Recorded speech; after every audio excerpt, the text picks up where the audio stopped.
Hello and welcome to Torment, Tides of Numenera. So, we are in Ioxu's shanty. He gave us a really pimp dagger of sort, scalpel. And yeah, we just need to explore the place. The oxygen tasked us to find the animal's thingy-jig. Yeah, and we also supposed to steal a power core from the space station, so I don't know. Alright. That Dracogen guy, I'd rather not deal with him. If there is an alternative solution, I definitely wanna look for that. Like Oxysphere, Jurgen Slump, and old slave block. So we definitely need to go here. And apparently, someone in here can help Ertis, or perhaps that is what the quest log suggests, that we need to find the doctor. I suppose this is where we can find the doctor. We just have to see. Bunch of mercs here. Moment, and it's done. Ooh.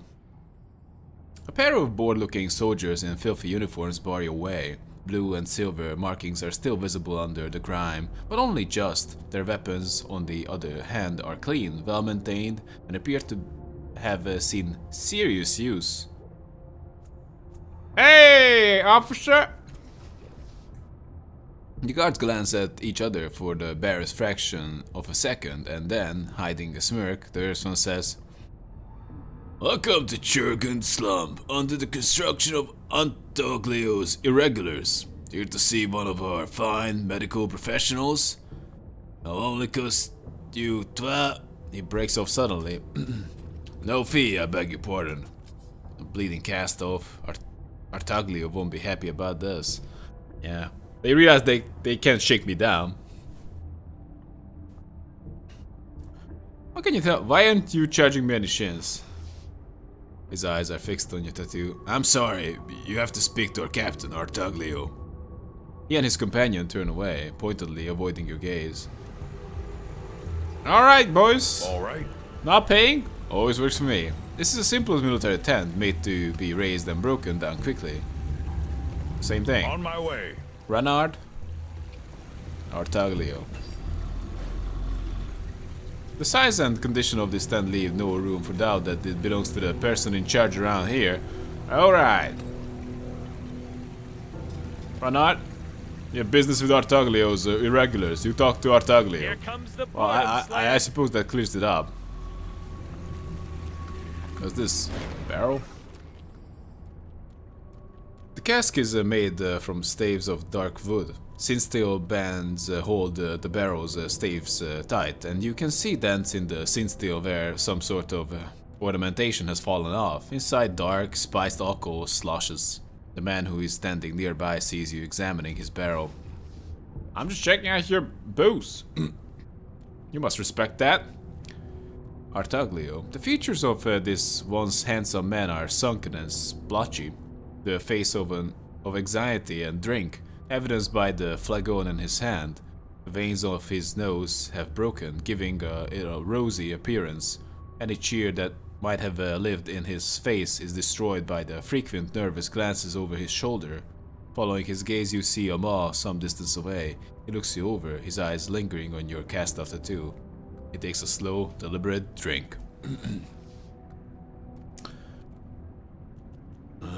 I'm looking for soldiers, have you? You found us. What a kingdom overthrown, a tomb robbed, a caravan guarded. If you've got the shins, yeah, you've still come to the wrong place. Artaglio's irregulars are not ready to serve. Go hang. Try his damn cast off, he won't be dragging my man back to the hell. Alright. I should warn you, though, that if you make a move on my rum, you will find I've lost none of my skills with the blade. Oh, I saw you eyeing up my barrel, and I'll fight to defend its honor. You're here now. You must have a reason. What do you want? What is this place? Jurgen Slump. The homiest place in all the bloom. We've got the good doctors, Demaray and Albervik here, and if you're slick, they see you right. As long as your illness is interesting enough. Need something alchemical? See Sheen. Our job is making sure no one gets too friendly with their Sheens but us. Anyone who wants to make a home here? Pauses as he looks at you two. Almost anyone who wants to make a home here is welcome if they can pay the price. Some people might call this a protection racket. He takes another swig and glances sidelong again at the knotted mass of blue flesh. Not in my hearing, though. Not unless they want to make use of one of the leeches themselves. Have you seen any of the Mamuvira's patrols around here? I stopped by to collect their duties a while ago. Can do it right now. Can't remember when exactly. I think they were headed for the old slave block. That's where the murderers live. He lifts his mug in a mock salute. Best of luck to them. If you're military company, where is your standard? He grimaces, his face showing his age as he does. A tattered old rag, to be sure, but the troops seem strangely attached to it. Must come from marching under it, flutters, and seeing so many of their friends dying under it. Does strange things to a person's mind. He drinks again, his gaze shifts nervously to the maw again. Tattered as I am, I give anything to see our standard again. Some thieving murder stolen in here and other night, raiding us for food, weapons and shins. They didn't get away with much, but they managed to swipe our standard. I think it was a personal insult. Murders? We had to go over and buy back. Buy it with blood, I mean. The blood. The murders, I mean. What are we waiting for? This damsel in need... He stops at Artaglio's glare. This gentleman in need requires our help.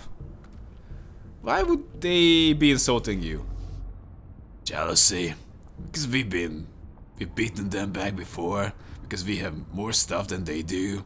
Figuring out how up humans think is a fool's errand. It's better to go with your instinct when dealing with them.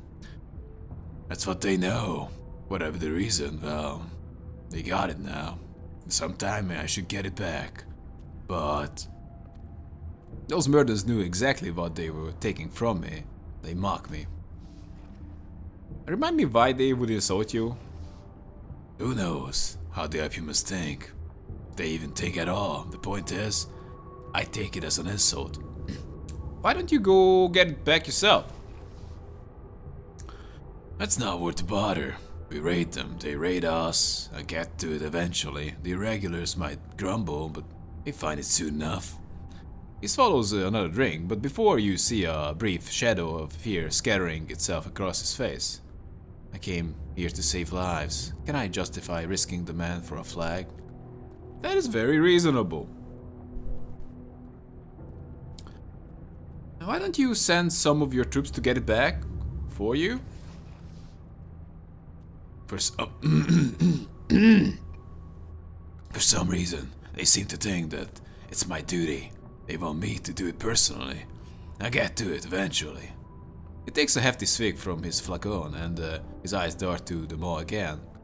I reckon I'll never see that old rag again. This place has taken everything now. Tell me, I wanna ask something else.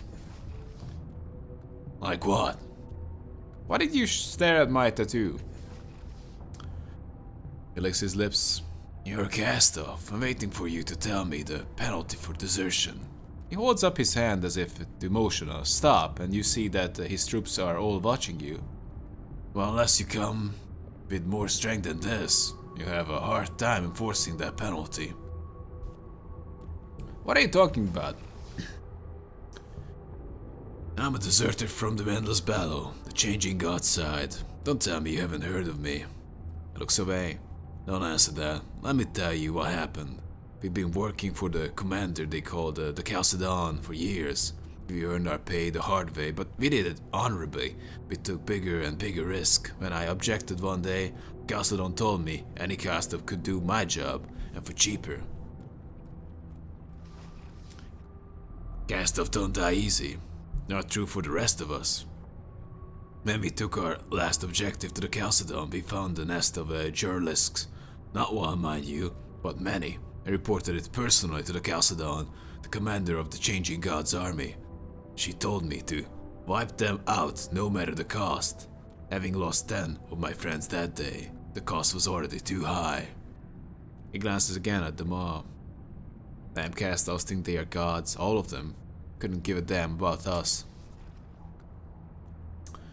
So I took it up on myself to get the pay we were owed, and then we left. We came here to carve out a living, but it looks like we are still not clear of the cast-offs. Yes, we deserted our posts. The endless battle is a ruiner of lives, and I'm damn proud I didn't waste any more there.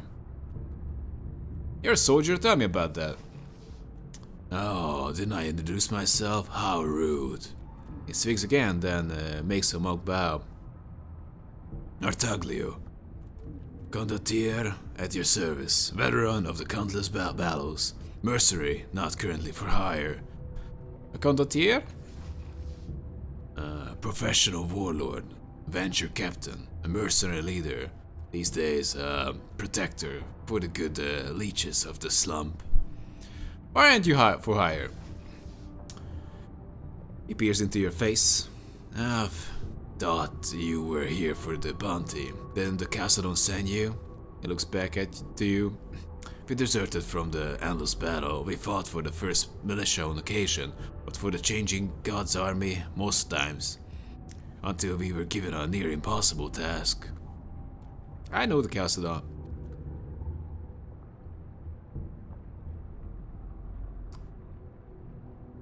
I accept payment for not. No. I don't care about any of that. I just want some answers. Okay? Like what? What's that you're drinking? Come on. This is Astarian rum, one of the finest and deadliest concoctions I found in my travels across this land. It's like being smothered in a blanket of soft fur and drowned in love. It can strip the gloss off just about any material you care to name, too. Most people can drink one mug, let alone two. Even these brave soldiers find it hard going, but you? I challenge you to match me, and I'll match you. Put that vaunted cast of constitution to the test. You think you can outdrink me? I'll doubt that. Damn, can we do that? I'm gonna raise my punchiness by 1.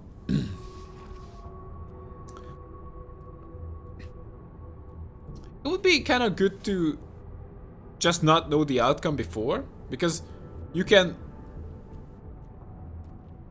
affect the outcome very much. You know it's gonna be 100%, and you know you already succeeded. But it would be good to know that. It would be good to not know that upfront. It burns the way down. He wasn't kidding about its harsh qualities, but he fails to mention the acrid sting it puts in your nose. Tears spring to your eyes, but you manage to swallow it all. Artaglio beams broadly. Have another? Well, now, maybe cast-offs are good for something. Absolutely. Wow. Okay. Oh, critical success. It doesn't go down any easier than the first. In fact, it's a little tougher, but you manage to choke it down, and though your stomach rebels, you are able to keep it under control. Most people can drink one mug, let alone two, even these brave soldiers. He gestures to the crowd around him, irony inflecting his voice. Even these mighty warriors find it hard going, but you, I challenge you to match me, and I'll match you. Put that vaunted cast of constitution to the test. Wow, let's do it. I'm just gonna max it out.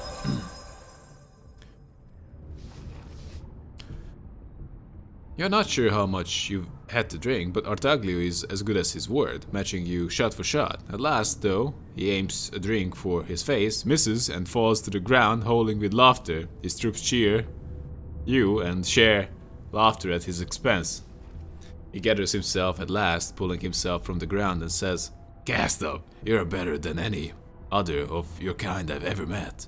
From this day forth, we are Mug Brothers. Mug Brothers! You get one favor from me. Ask quick before I forget." What do you have to offer? Jeans, Numenera, Runhard? Sir? Fine then, Sheens or Numenera. Better yet, how about a favor to be named later? I'll think of something later. In the meantime, I have more questions. After all that rum, oh, cast off, you're a cruel one. Why do you keep looking over at that knot of bloom flesh? The maw? No reason, I just don't like the way the damn thing looks. I don't like the way it sounds. He takes another drink. You don't hear that whispering, chittering noise that sounds like primal hunger? He looks suspiciously at his flagon. It wants to eat me. I know it wants to eat me. Worried that it might be sneaking up on me. Or that I might accidentally be slipping backward toward it. You don't fight in as many battles as I have without recognizing a potential death wish in your own heart.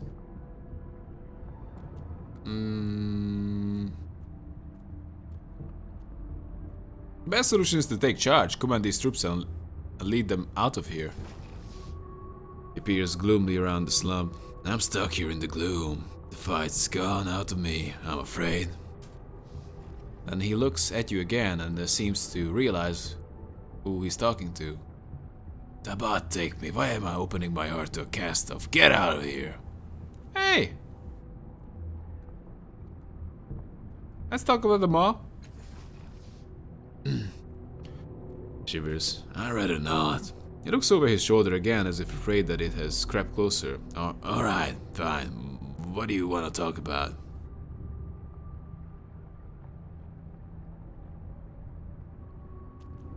Wow. The third is just killing the guy.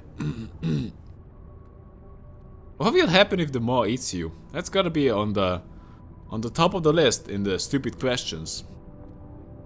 Why does the maw want to eat you? I have no idea. It's hungry for bravery, I think. But I tell you frankly, the idea of bravery around this thing unmans me. I haven't got anything for it to eat. What will happen if the maw eats you? I'll take what it wants from me, or of me, then I'll open a portal to somewhere. Shrugs. Same thing that always happens when a maw feeds. I really need to open the maw. No, farewell. I'm not gonna throw you in the maw. That's crazy. Churkin? Hey! I can make you handsome, so handsome, just let me cut your face. No. What found? You see a tall, nervous man pacing back and forth. His hair is a mask, his clothing stained with food and chemicals. His left eye is an engraved orb of metal, and you can hear it whirring from a distance. He casts fretful glances all around the space as if waiting for something or someone. Making a note. Allegern, I've heard you were in the bloom, but I didn't dare to come look for you. He looks around anxiously. I had a revelation about your tattoos as I was examining the frame, and if I could just compare the windings of your tattoos with the circuitry of the frame, I could verify my hypothesis. Unfortunately, Murden stole the frame, and I have no idea where it is. Did you get my note? Oh, this is the guy. What in the name of the Black Tree are you doing here? Why did you leave the Order of Truth?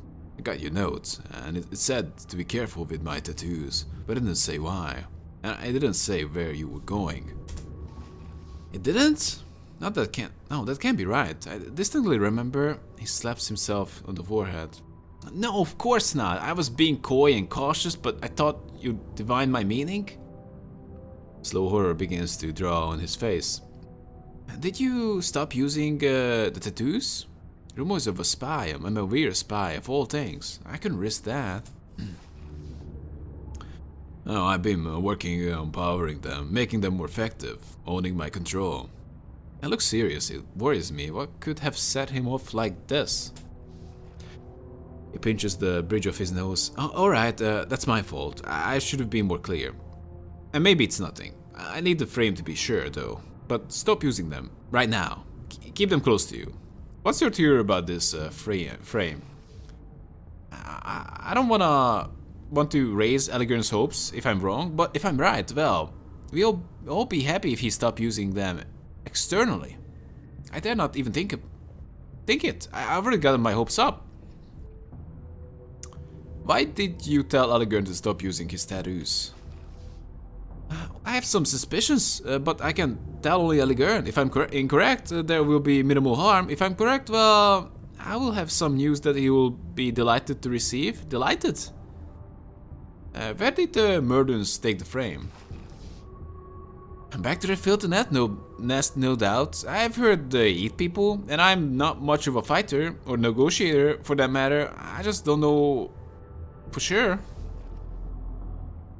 What are we waiting for? Let's go find it, yeah? Why did you come to the blue? I studied that frame for years. The more I studied, the more concerned I was about the effects that I might trigger if I were to activate it somehow. With Elegern's voice of Ormond as my first data point, I thought perhaps I should remove myself to some place where the effects might be less disastrous. He gestures to the space around him. Much safer here, much less likely to disrupt anything important. Also, the Order of Truth was annoyed with me. What happened to your eye? Yes? Oh, nothing. I was just doing some research on in the Order of Truth. I found this delightful apparatus. I thought that it appeared to be a prosthetic device, and as I was studying it more closely, it leapt onto my face and devoured my eye. Then it mated itself with my visual cortex.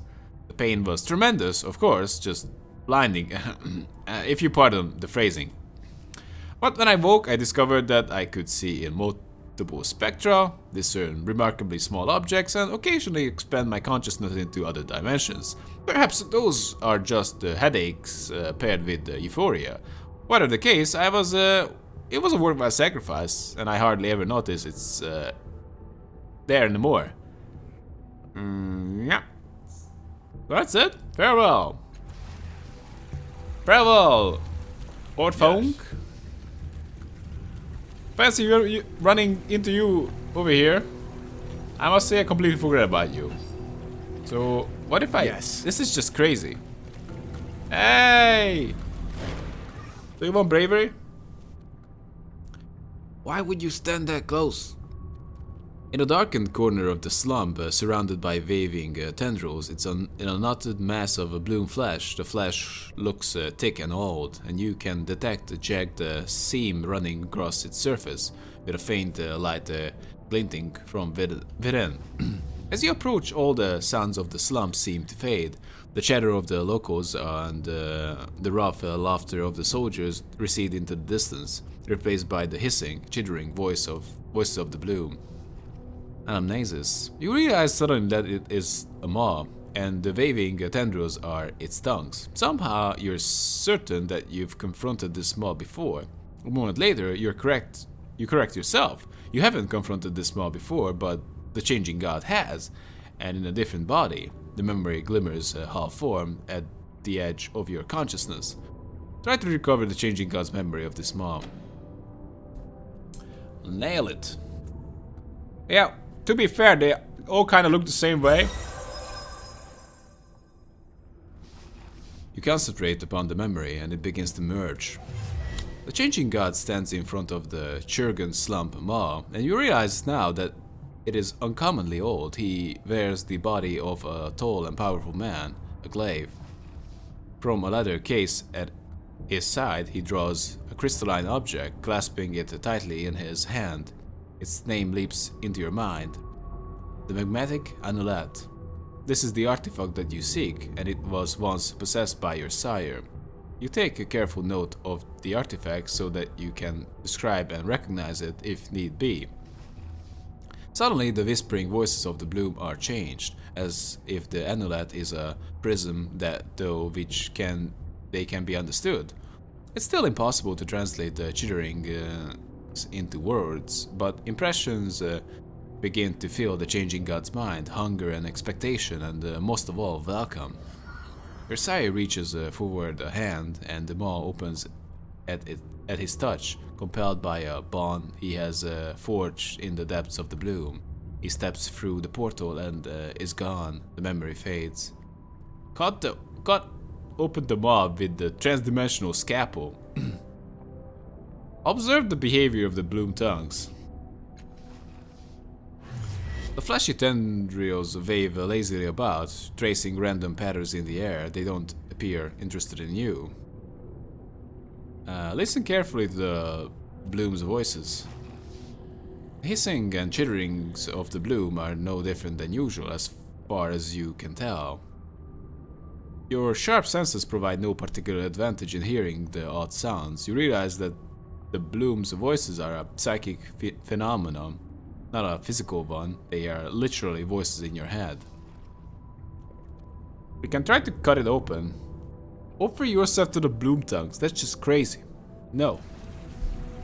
Maybe we are not gonna piss off the maw. Let's do it. Because it kind of feels like we are in the middle of this organism, and if we start cutting at it, he might just kill us.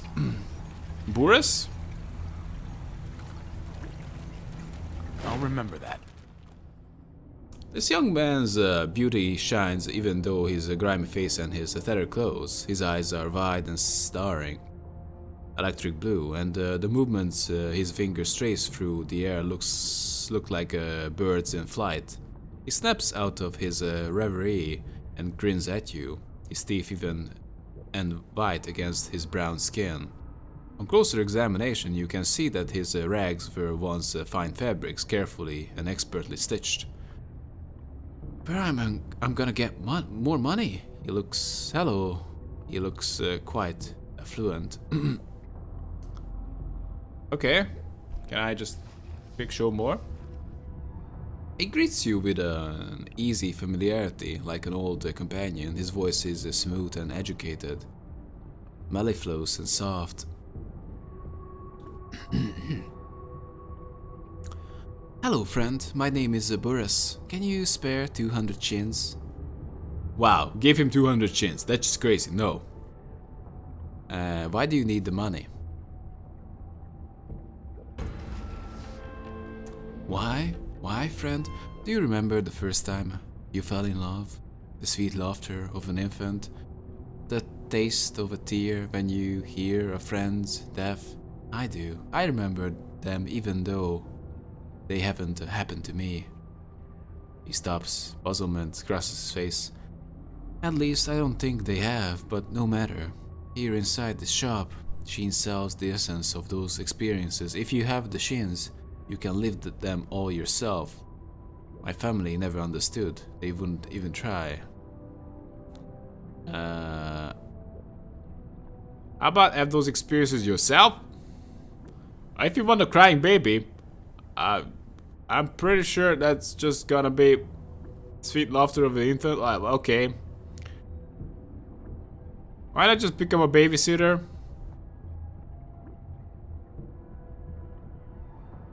The taste of a tear when you hear of a friend's death?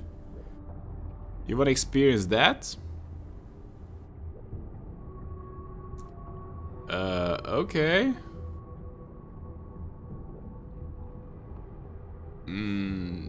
Pass. You're crazy. At least you can live them until you run out of money. Which I have. Did I ask for Shins already? I could swear I did. I only need 200. They sold me. At least I think they did. I had several families. Thanks to Sheen. I was actually a faction in the Planescape Torment that was called Sensates. They're all about just sensing stuff. Sensing experiences, sharing experiences.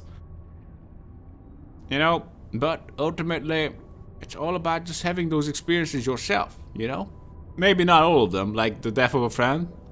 Maybe you didn't have that, but I wouldn't say it's overrated. Probably you wanna take a hard pass on, just saying.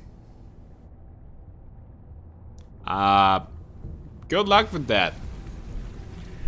I'm gonna give you the experience of being broke and starving and delusional and trying to borrow money, not Fine. for making your life better, but he's basically standing in front of the drug dealer and he has nothing and just, hey, can I have some money for drugs?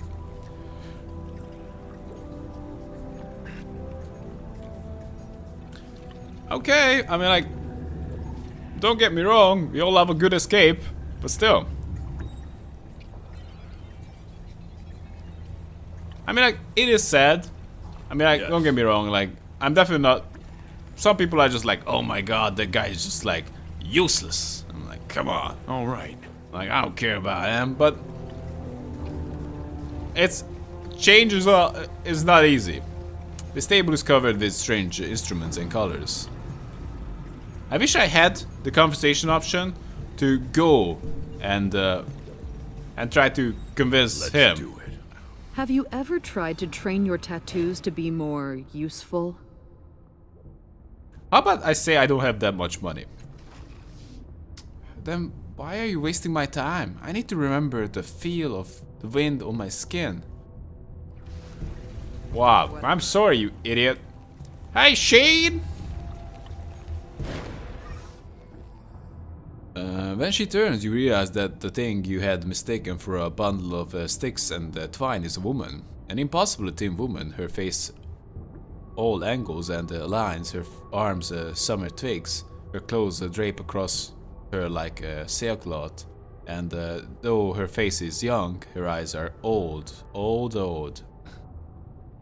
Her hands are pitted and scarred from alchemical processes, the apparatus for which stands in dizzying profusion behind her. What? Yeah, I just wanted to check. She does not meet your gaze as she greets you, but her eyes rove across your body, watching and waiting. Traveler, the shop of Sheen lies open before you.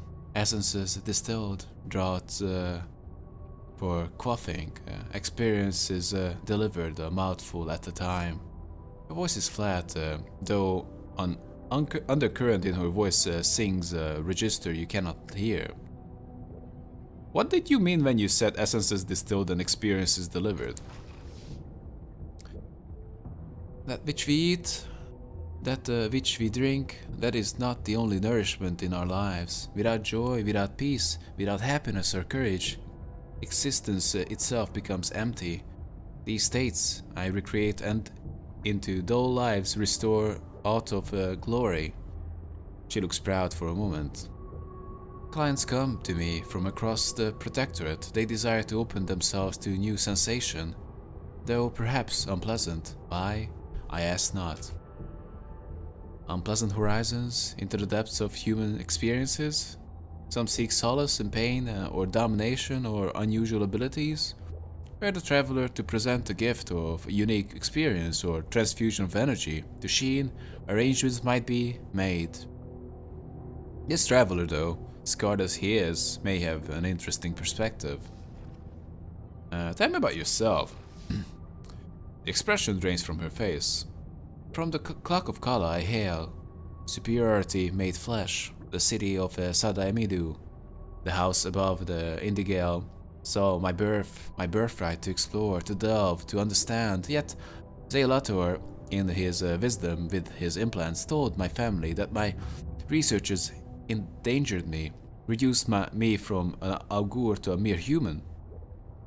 Her voice has risen to a stout and she collects herself. The indigo, clear and fresh as a morning jewel. She continues more calmly. Rather than suffer a legal exile to this place I came, The bloom sought a piece of my mind, and so I took a piece of its. And from that connection comes the ability to draw essences. Clients seek me now, seek my knowledge, care not whether my modifications endanger me. Bliss. The angry cast of her eye suggests that these memories are ending, but she turns and spits into a bottle near her strange apparatus. Would trade it all for one more glimpse of the river city, the bloom, my suffering. Can you create a mixture that will open the maw here in the slump? Know you what it seeks? All creatures live in desire, so too must the maw desire something. It wants to devour Artaglio. She closes her eyes, as if picturing Artaglio in her mind. The man wears the black mask of fear, but he carries the mark of a hero. He carries a soldier's essence, but he has forgotten its face. She frowns and holds up 2 bony fingers. 2 ways to do such. 1, she holds up her finger. Fetch me his skin or bring me his hair, and I can find the truth of the man. Warning. Conditier will see no change if you give him the essence. You must provide another subject. I mean, to say that another must ingest his essence. She meets your gaze for a moment. The bloom is not gentle. Few would accept your offer. Knowing this, only the truly desperate plot this course.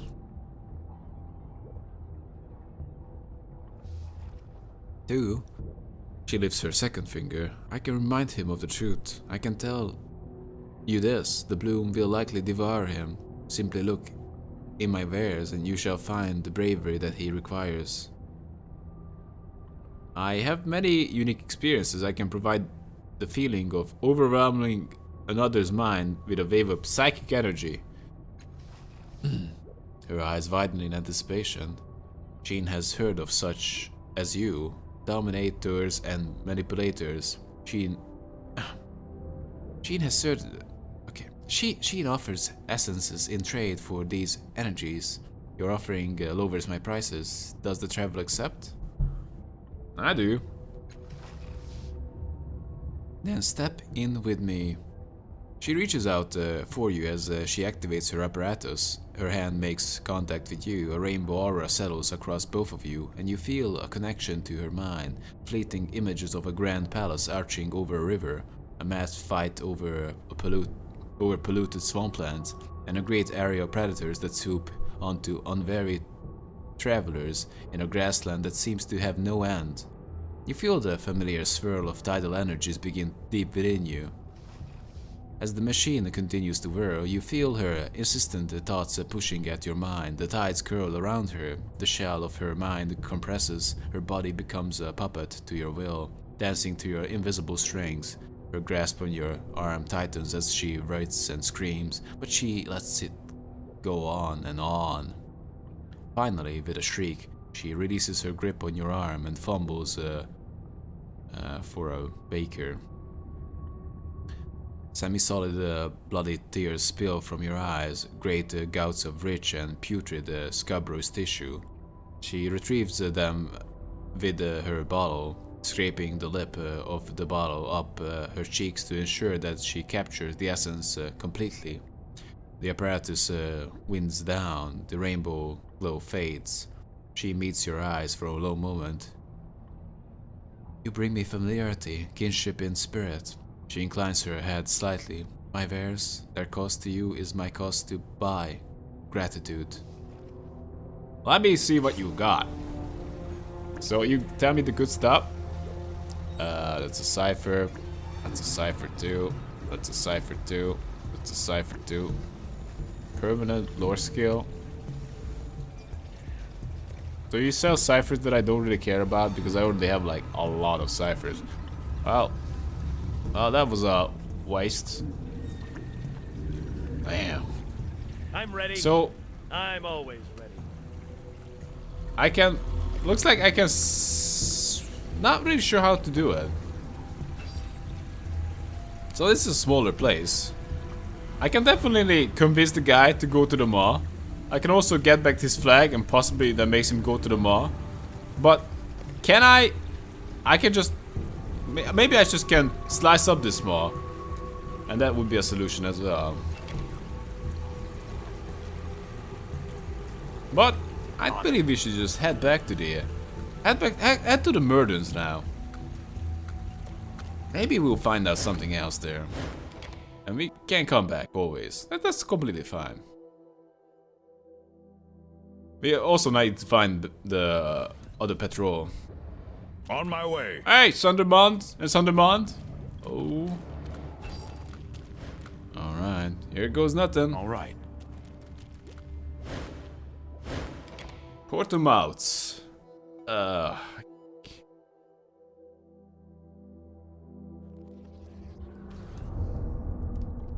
my. Game saved. So this is where the Murdens are. This field device looks like it was abandoned here during some kind of military assault. right. What about the other thing? Some heals. That's nice. All right. Alright. Anyhow.